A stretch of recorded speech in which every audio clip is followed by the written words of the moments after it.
Hey friends, welcome to WHIMSYWEEN Harajukuween. Straight out the gate, I'm gonna tell you, I may keep rolling that R or I might just give up on that. My Japanese training makes me want to roll the R because I know that's the way it's said, but I also feel like an absolute idiot saying it like that, so who knows, we might just chop and change about. I feel stupid. So let's get into it. If you watched Frank and Frida, the previous WHIMSYWEEN video, we did the Instagram poll where I got everyone to vote 50-50 and that would decide what piece I was going to do. Shock horror, everyone chose, not everyone, but the final result was literally the exact opposite of everything I was hoping people would choose. And then it just kind of, like, as I was feeling sorry for myself, it clicked, like, I could do both. There's no reason I couldn't. So today I'm doing the complete opposite of all the most popular votes that happened in that poll. So instead of Frank and Frida, today we're choosing the WHIMSYWEEN prompt Harajukuween. We're going to be working with pens, we're going to be working with gouache, we're going to be working with washi tape. So that's the complete opposite. You can see the little photo that pops up on the screen just there. I was actually on an Instagram account called Tokyo Fashion, which is a Harajuku street style kind of photography Instagram page, and they post super often, and it's just basically the fashions that you'll see out and about in Tokyo. So that was where I was pulling my direct reference for the outfits that everyone was wearing. I kind of wanted to go with this paper doll look. I'm using a Pilot Color Pilot Color Eno. I don't know how you say that. Pencil. It's a mechanical pencil in pink. This is actually sent to me by a lovely subscriber, Erica, so thank you so much, Erica. I put it to good use, and I'm kind of into it. I don't have any colored mechanical pencils. It's something I've never really tried before, but since I do like to go for a lot of a lineless illustration look, a lineless coloring look, I think this is going to be really handy to kind of melt away all those construction lines, which for the most part I don't mind if they're there, but for something like this where I really wanted a flat look of color, I think that's what gouache is so great for. It's very flat. You can kind of color block it all in. I was putting watercolor in the background just so I had somewhere to work off of. My impatience always makes me start working on whatever I want to get to first, and I typically always leave out the background, so this time I did remember to put a background in first, just so that I wouldn't be stuck at the end trying to be all precise and neat about it. Since the watercolor is transparent, or sorry, the gouache is opaque, it would just cover up whatever I kind of splashed onto the drawings anyway. So I thought that was a good thing that I remembered to do. I'm using gouache. I'm using the Holbein acrylic gouache. So this is not your standard gouache. This will not reconstitute once dry, which makes it fantastic for layering.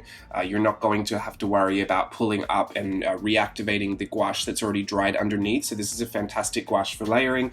The problem is it's really hard to mix the same color twice with gouache, and once this is dry, you just can't do anything with it. So sometimes I squirt out too much paint and I really waste it, and so I've tried to be better with that. Ultimately, if I do put out too much paint on my palette, I end up putting that in a separate journal just so I don't waste it all.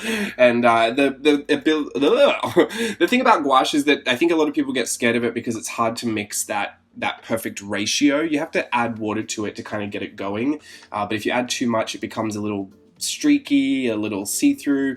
It's essentially a very, very pigmented, like very opaque watercolor. So it is a water reactive medium typically, but the acrylic one, the acrylic gouache, that has acrylic polymer blend in it. I should remember what that's called. I keep trying to remember, and then I go to do a voiceover and I completely forget. But it's basically a hybrid between gouache and acrylic, so this will dry completely flat and bulletproof, basically, and really matte. That's why I think it is a really great thing to play with as far as mixed media goes, because you know, it's just kind of assumed that anything that is super matte is really easy to work over the top of with any other kind of medium. So as you're trying to mix more and more and more, you want to make sure that whatever base you've got is going to be receptive to that. So your watercolor usually does really well with that, unless it's too chalky. Your acrylic paints that dry matte, a lot of them have a bit of a glossy finish if they're cheaper, I've noticed. So, you know, even a satin finish though, like I haven't had many problems. It really just depends, and honestly, every brand makes it kind of different, so I can't give you the perfect, the perfect combo for what you might have, but typically anything matte will be really easy to work over the top of. So instead of using the, what was I supposed to use last time? Watercolor. Oh, I did a watercolor background. And I totally used a pencil to sketch it out. Okay, scratch that. I completely cheated the whole thing. I'm not bothered though. I did want to use a pencil to sketch it all out because I could not have painted those straight up. And watercolor background, I guess I should have done it with the gouache and just watered it down, but didn't even cross my mind until right now. So I'm going in with washi tape as opposed to the scrap ephemera that I used for Frankenfrieda. And one of my favorite things to do with washi tape is lay it down. It's transparent, so sometimes you can see through very well, you know, to the underneath. Other times it's really difficult, but I think it's really great if you've got an X-Acto knife because you can start adding patterns to everything. You kind of just, you know, peek through it and kind of trace the outline and then pull up the excess washi tape. This paper, this is the Jane Davenport Large Journal. I have noticed peels up quite easily as far as washi tape is concerned. This is my own washi tape here, and I haven't had this problem with any other journal, so I'm not quite sure what that might be. I just think I had to go slower. Alternatively, I could have used a heat tool to really like kind of loosen up that adhesive underneath, and then that wouldn't have ripped up the paper. It wasn't the end of the world, but I did just want to put that out there that there was a few mistakes, and I totally understood that it was probably mostly my fault, although I haven't had this problem with a lot of other journals, so I'm not quite sure. Maybe it was the tooth of the paper, maybe it was just a little too textured or soft. I'm not quite sure why that would be. In any case, so I've added those little faces on because I didn't want them to have blank faces, but I also thought drawing eyes on there was going to be a little tricky.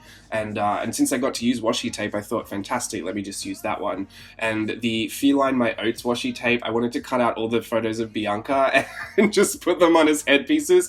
I tried one and I was going to kind of vary it all up with different headpieces, but that one just killed me. So I had to put all of them on there.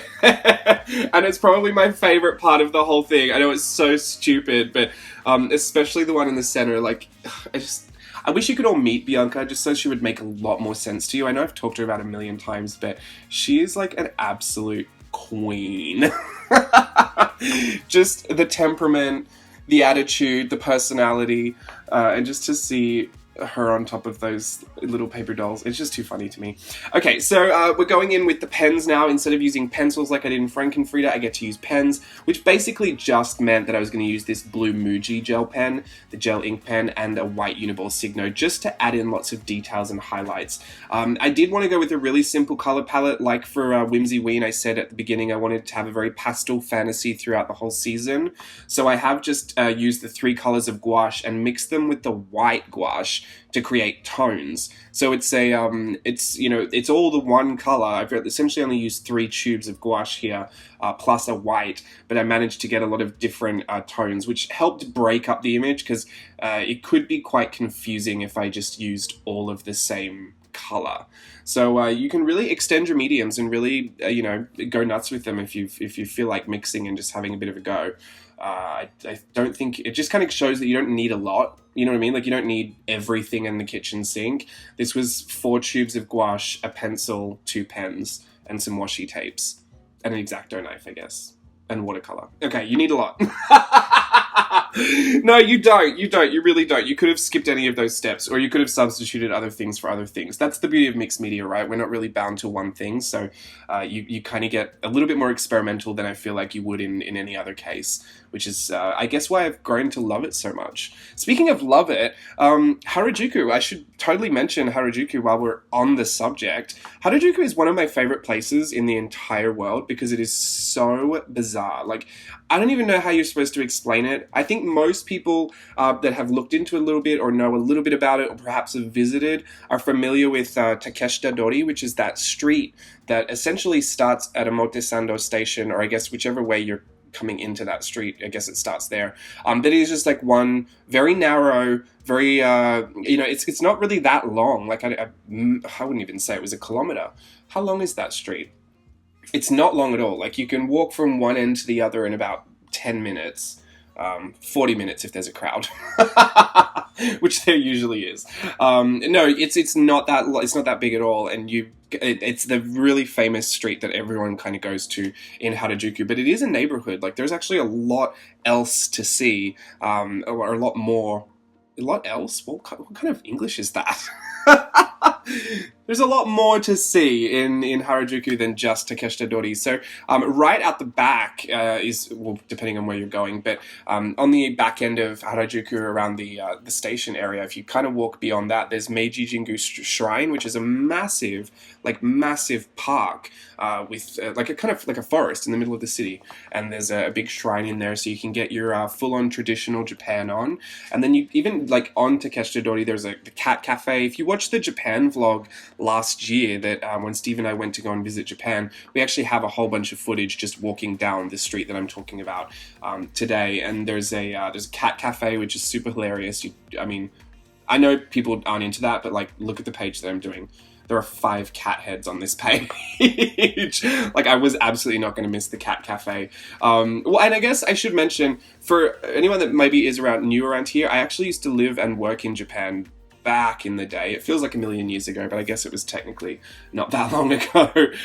So I used to live there, and Harajuku was somewhere that I would just go on a day off. Like, from where I used to live, it was about, I would say, 40 minutes on 2 separate trains. And I would usually get off at a Shibuya station and kind of do Shibuya, which is really famous for that, the pedestrian crosswalk, you know, the multi-angled crosswalk that you see, like millions of people go through there a day. We'd usually start there and make our way down to Harajuku, just a walk, because it wasn't that far, and you kind of get sidetracked window shopping along the way. There's just so many random things to get sidetracked by in any part of Tokyo, I guess, but especially down that way. I've been lost and ended up in a wig store, which, to be fair, I mean, I could get lost in Anaheim and end up in a wig store. Like, that's not unusual. But as far as going down to Harajuku, I went into this store once called Dog, literally D-O-G, Dog. It was kind of underground, and it was kind of, yeah, this was back in the day too, like, not back, but, you know, 2011. This was, I feel like, it was where Lady Gaga's wardrobe went after she used it. Do you know what I mean? Like, it was the most bizarre collection of clothes I have ever seen. And if you do visit that Tokyo Fashion Instagram page, you'll see that Harajuku is infamous for its street style, and it has been for decades, because people there don't just dress, in trends and fads, which, if you ever pay close attention, they're usually 2 years ahead of any Western trend.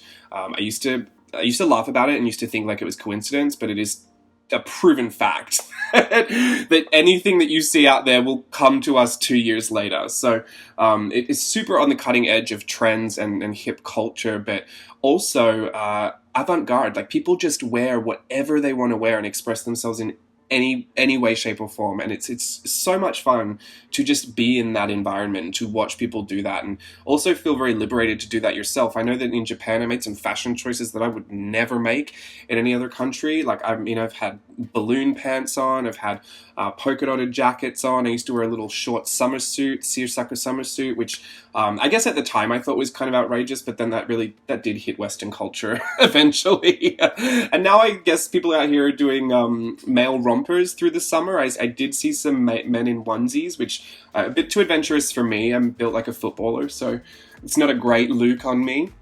But yeah, Harajuku, just a crazy, crazy place. Also, there's like a really great Purikura booth arcade in Harajuku. It's also downstairs as well, which, I mean, I'm all here for the sticky pics. It's literally, I would try and buy a sticky pic booth if they were just selling them. Like, I would legit invest in one, because it's one of my favorite things in the entire world. But yeah, I guess if you want to see any more of that, you could check out the Japan vlog that we did last year.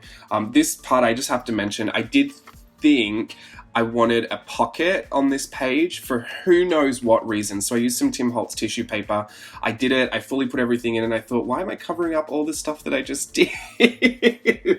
So I'll leave that tissue paper pocket, for a different journal, for a different idea, for nothing that I didn't work hours and hours and hours on and didn't want to cover up. Also, I was going to do a really hilarious saying where it was all in broken English across the mouths, but I didn't think anyone would get it. If you've ever seen this English.com, I think it used to be called that. That was what it was called when I was a teenager.